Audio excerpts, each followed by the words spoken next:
Mga kwentong pambata. Ang nakatagong prinsesa. Noong unang panahon, may isang magandang babae na nagngangalang Marigold. Siya ay nag-iisang anak ng isang ina at ama na gustong-gusto siya. Nakalulungkot, ang ama ng batang babae ay namatay sa dagat noong siya ay bata pa at naiwan siyang mag-isa sa kanyang ina. Masaya na muhay ang mag-ina sa kanilang tahanan sa tabi ng dagat hanggang sa araw na ibigay ang testamento ng kanyang ama. Iniwan ng ama ang lahat ng kayamanan sa kanyang anak na babae at wala kahit kusing na nakapangalan sa kanyang ina. Sobrang nagselos ang kanyang ina at nagsimulang magplano kung paano niya kukunin ang kayamanan.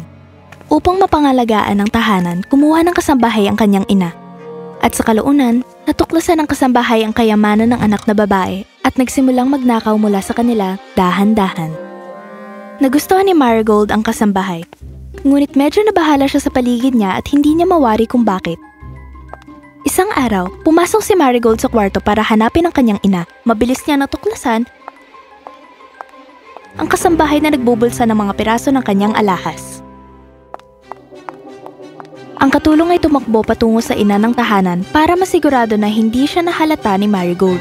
Ginang, nilinis ko na ang mga kwarto at nilagyan ng wax ang mga sahig sa kusina. Napakahusay! Nakita mo ba ang aking anak, si Marigold, ngayong hapon? Hindi po, Ginang. Bakit mo natanong? Tumatakbo siya sa bahay na ito na puno ng kasiyahan at walang pakialam sa mundo. Nakakadiri! Akala ko mahal mong iyong anak. Isang araw matagal nang nakalipas, minahal ko rin siya. Pero ngayon, mas mayaman na siya kaysa sa akin. At ang pagmamahal na yon ay nauwi sa selos at puot. Nakikita ko. Ako rin ay galit sa kanya. Kung ganun, tayo ay may pagkakaintindihan. Marahil ang dalagay pwedeng maglaho. Gusto ko kung paano ka mag-isip. Paalasin natin siya sa kaharian. Hindi na siya muling maririnig pa. Mahusay! Ginang, ang iyong anak ay lalapit sa iyo na may mga kwento tungkol sa akin, ngunit kailangan kong sabihin sa inyo. Hindi na kailangan. Alam kong sinungaling siya. Hindi niya ako makakumbinsi sa anumang kasamaan, lalo na kung tungkol sa'yo. Ikaw ay naging marangal at matulungin sa akin. Mula sa kanyang paglalakad nung hapon, dala ang mga berries, dumating si Marigold sa kusina. Ina, pinagpitas kita ng isang basket ng raspberries. Napakasarap nila. Yan ay nakakadiri at marumi. Hindi ka dapat maglaro sa bukid. Maaari ko itong linisin at maaari nating kainin. Masarap itong gawing jam. Kunin mo ang sisidlan sa kanya. Narinig mo ko. Wala lang oras maglaro sa bukid. Opo, Ina. Maaari po ba kayong makausap tungkol sa isang bagay? Mag-isa?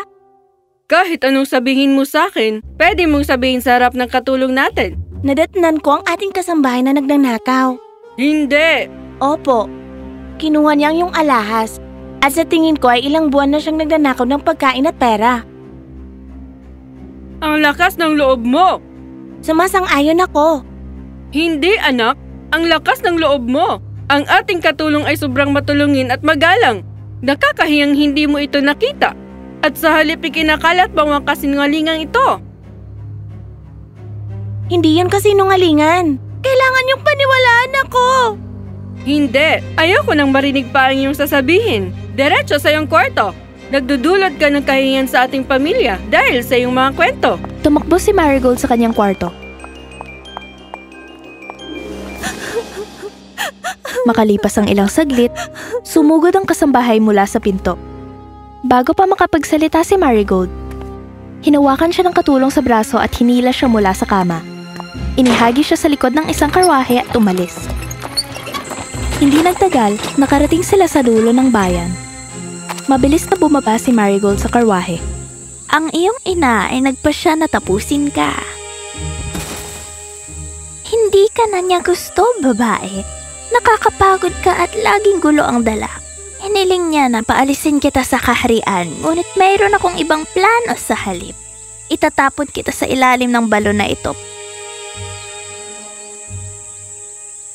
para hindi ka na makatakas.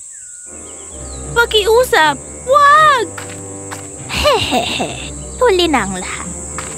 Kinaladkad ng katulong si Marigold sa dulo ng balon at itinulak papasok. Si Marigold ay nahulog ng napakalalim, himalang lumapag sa isang sopa. Tumayo siya at tumingin sa paligid. Tila ito ay isang sala. Aray! Bakit may silid sa ilalim ng balon? Biglang, lumitaw ang 3 malalaking dragon. Sino ang pumasok sa aming kaharian? Magpakita ka! O, sisindihan ka namin ng apoy. Ako si Marigold. Hindi ako masama. Sinabi ni Marigold sa kanila ang kanyang kwento. Ang mga dragon ay nabighani.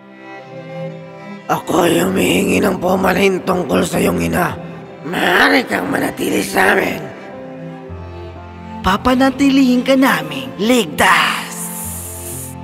Kaya nanirahan si Marigold kasama ang mga dragon at hindi sinubukang tumakas. Makalipas ang ilang araw, dumating ang katulong para mag-igib ng tubig sa balon. Yan ba ang katulong na naghulog sa iyo dito? Oo, siya ay napakasama. Alam niya bang ikaw ay buhay? Hindi, pero malalaman niya. Kumusta katulong? Bigyan ng pagmamahal ang aking ina. Marigold? Ayos ka lang ba? Anong balita? Ipapaalam ko sa iyong ina agad-agad. Ginang, aaminin ko, hindi ko napalayas ang anak mo. Kinulong ko siya sa ilalim ng isang balon. Ako ay humihingi ng paumanhin. Gusto kong mawala siya na walang pagkakataong makabalik. Niloko mo ko! Hindi siya nasaktan, ngunit maaari siyang makatakas. Hindi ito maaari. Dapat ay meron akong gawin. Tinawag ng babae ang isang masamang lumang kaibigan, isang diwata na kayang gumawa ng masamang mahika. Ang mga almendras na ito ay nilagyan ng matinding lason. Mapaparalisa at hindi makakagalaw ang iyong anak. Hindi niya magagawang makatakas sa balon. Kinuha ng katulong ang mga almendras at pumunta sa balon. Oh, Marigold! Eto, nagpadala ang iyong ina ng almendras para kainin habang hinihintay mo siyang iligtas ka. Mukhang masarap ang mga ito. Hayaan mong amuyin ko yan. Lason. Napakatuso. Sinusubukan kanyang lasunin. Huwag mong kainin ang mga almendras. Kawawa naman. Akala ko naging mabait ng nanay ko kahit ngayon lang. Baka sa susunod. Kinaumagahan, bumalik ang katulong para kumuha ng mas maraming tubig at inaasahang makikita niya si Marigold na natutulog dahil sa mga almendras. Pero, Kumusta katulong? Bigyan ng pagmamahal ang aking ina. Hindi! Hindi to maaari! nataranta, bumalik ang katulong sa babae. Ginang, ikinalulungkot kong sabihin, hindi kinain ni Marigold ang almendras. Isang taksil na dalaga. Tatawagan ko ulit ang kaibigan ko.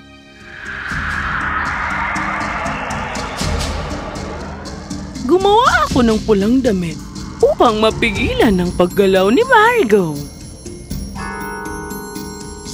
Kapag suot niya ito, tsak na hindi niya magagawang makatakas sa balon.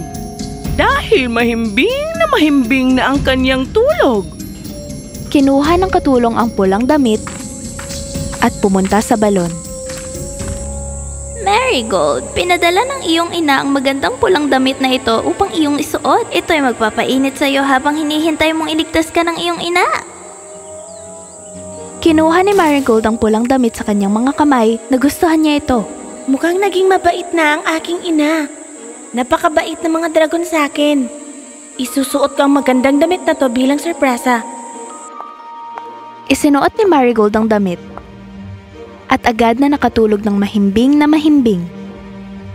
Hindi nagtagal, dumating ang mga dragon at nakita siyang nakahiga sa sopa. Ang ating Marigold, siya ay nagkasakit. Hindi, kaibigan. Naniniwala akong wala na siya. Siya'y kinuha lang masyadong maaga. Hindi ito makatarungan. Magkaroon tayo ng libing para sa kanya sa sinaunang paraan. Ipapadala siya sa kabilang buhay ng may karangalan. Magkikita tayo sa dagat. Nilipad ng mga dragon si Marigold sa dagat. Gumawa sila ng isang bangka at inilagay siya sa loob nito.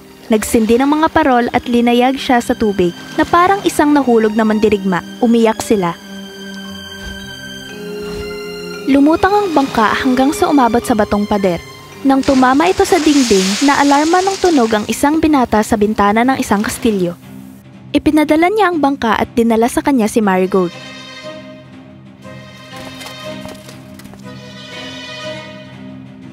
Nakahiga si Marigold.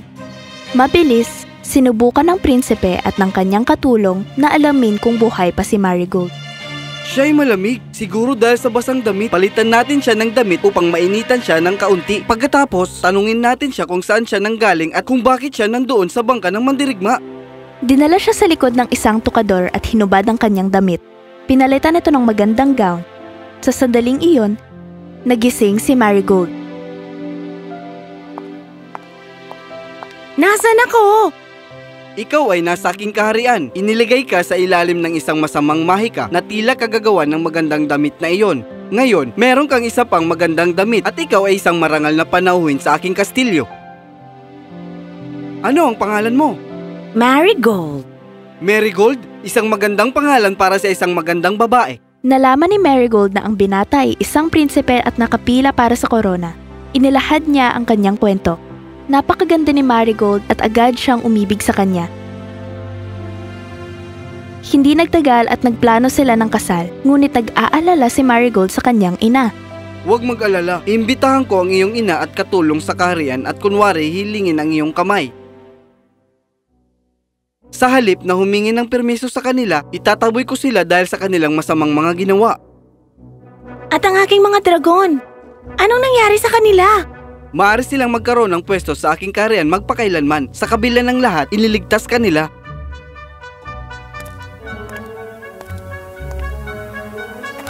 Ang ina at ang katulong ay dumating sa kaharian. Nagulat na inanyayahan. Gusto kong hingin ang kamay ng iyong anak para pakasalan. Wala na akong anak na babae. Siya ay misteryosong naglaho. Kumusta, ina? Hindi! Ito ay imposible! Ito ay posible. Siya ay iniligtas ng 3 dragon na binigyan ng hindi kapanipaniwalang karangalan sa aking kaharian. At para sa inyong dalawa, kayo ay papalayasin at hindi na makakabalik. Kayo ay mga tusong babae at hindi na namin nais kayong muling makita. Pagbabayaran nyo ang iyong mga ginawa magpakailanman. Ang ina ni Marigold at ang katulong ay umalis sa kaharian sa kahihiyan at hindi na sila muling nakita. Sa kaligayahan at pag-iibig, ang prinsipe at si Marigold ay namuhay ng mapayapa kasama ang kanilang mga dragon at kayamanan sa natitirang panahon. Ang pagtatapos.